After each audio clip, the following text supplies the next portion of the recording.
What if the most powerful wellness tools on earth were already growing in someone's backyard, and almost nobody was talking about it? In the last few years, something quietly shifted in America.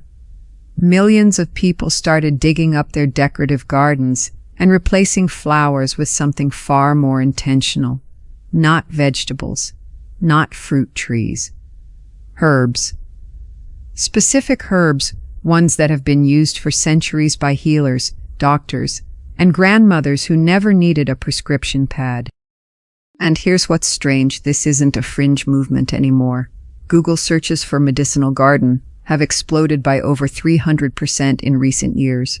Seed companies are reporting record sales of plants like chamomile, traditionally used to help with relaxation and sleep, echinacea, historically associated with immune support, lemon balm, known in herbal medicine for centuries as a calming herb, valerian root, ashwagandha, calendula.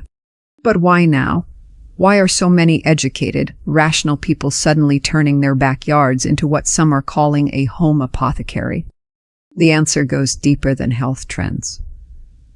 Researchers studying this movement found something unexpected. It's connected to a psychological need for control, a growing distrust of dependency, and an ancient human instinct that modern life nearly erased.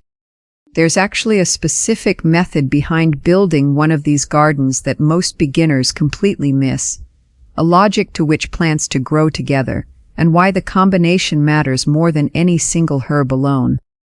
The full breakdown of how this works, including which plants are most commonly used and why, is linked in the description below. It's worth 2 more minutes of your time.